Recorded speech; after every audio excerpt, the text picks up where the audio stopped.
Assalamualaikum warahmatullahi wabarakatuh. Bismillahirrahmanirrahim.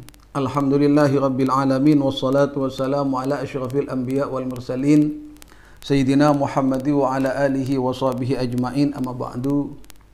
Pada hari ini kita sudah memasuki hadis yang ke-10 atau al-hadithul ashir yang diceritakan dari Abi Hurairah radhiyallahu ta'ala anhu. Beliau menyampaikan qala Rasulullah sallallahu alaihi wasallam.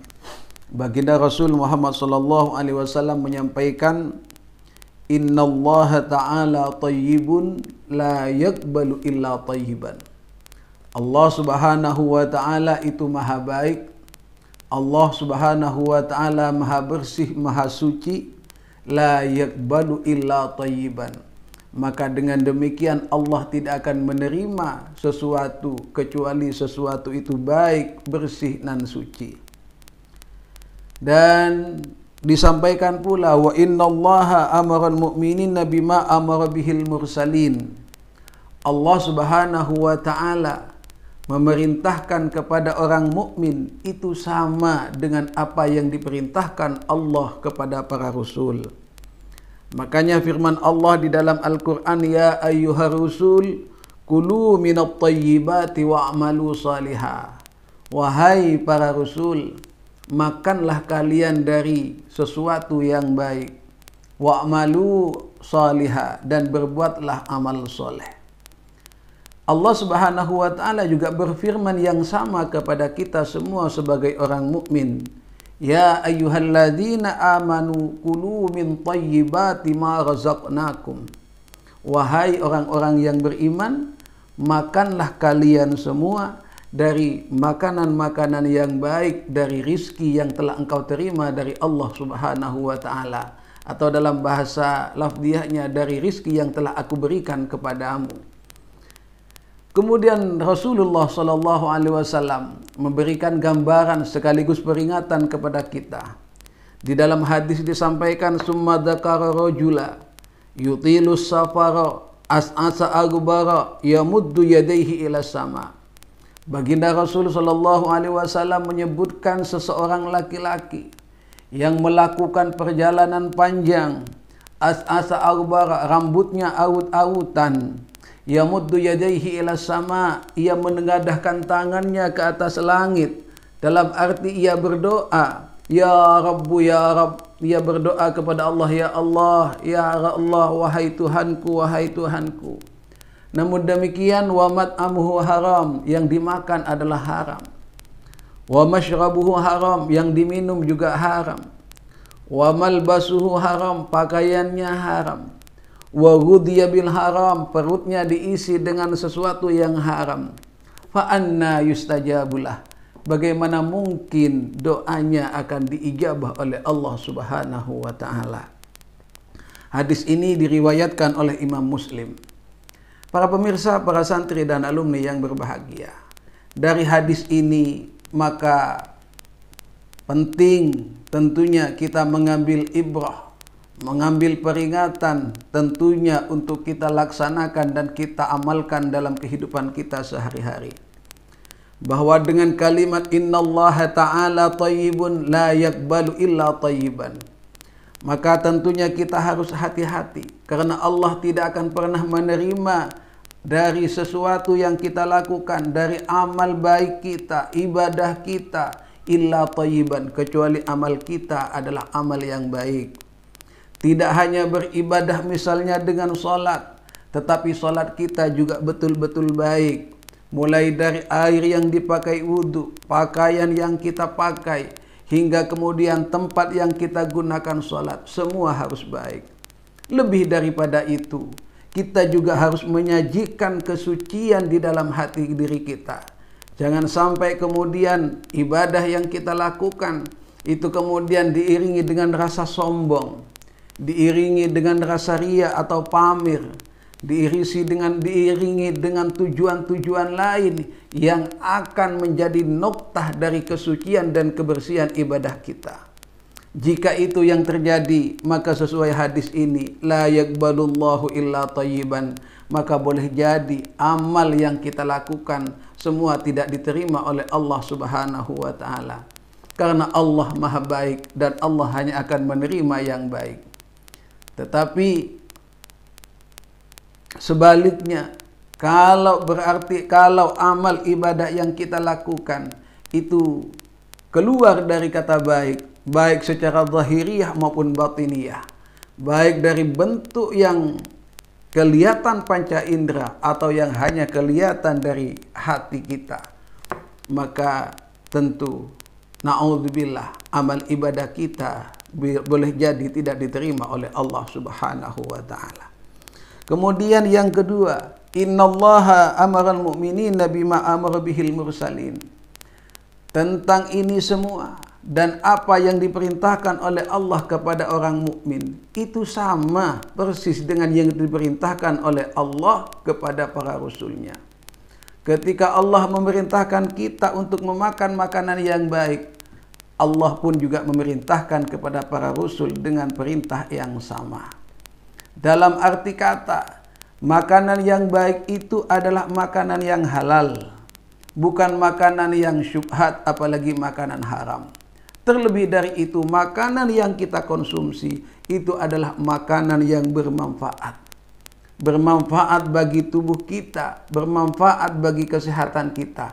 Bukanlah makanan yang justru akan menggerogoti badan dan kesehatan kita.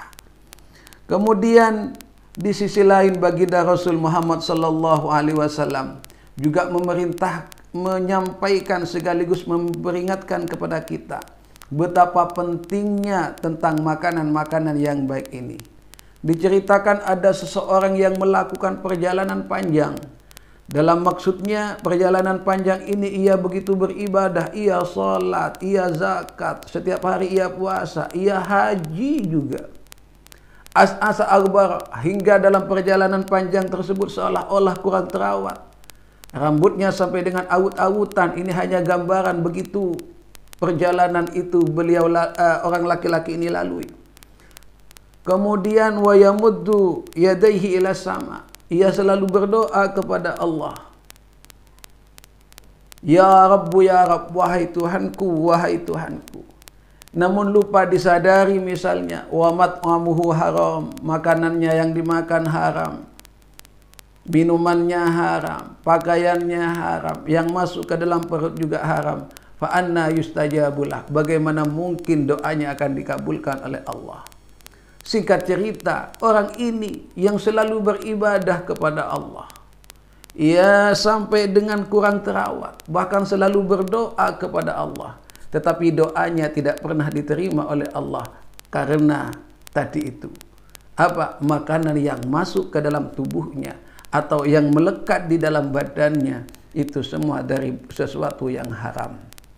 Para pemirsa, para santri yang berbahagia, dari hadis ini maka cukuplah bagi kita untuk menjadi peringatan agar kita jangan sampai terjerumus kepada sesuatu yang haram sehingga amal ibadah kita tidak diterima oleh Allah Subhanahu wa taala. Begitupun doa-doa kita tidak akan diijabah oleh Allah Subhanahu wa taala. Walaupun dengan segala kemurahan dan fadlnya, dengan segala lutfiyah dan karamahnya, Allah Subhanahu wa taala masih mungkin saja bisa menerima doa-doa kita. Namun demikian, itu tentu merupakan sesuatu yang sulit. Bahkan mungkin pepatah mengatakan bagaikan bagaikan gajah yang keluar dari lubang jarum. Oleh karena sulitnya itu tersebut untuk mendapatkan karamah, mendapatkan fadl dari Allah Subhanahu wa taala jika hal itu tidak sesuai dengan apa yang kita lakukan. Dari sisi lain, dari hadis ini kita juga memberikan keyakinan kepada kita. Jika Allah Subhanahu wa taala menginginkan dan menakdirkan kita menjadi orang yang baik, insya Allah Allah Subhanahu wa taala juga akan memudahkan kepada kita semua untuk mendapatkan sesuatu yang halal, sesuatu yang manfaat, dan sesuatu yang barakah.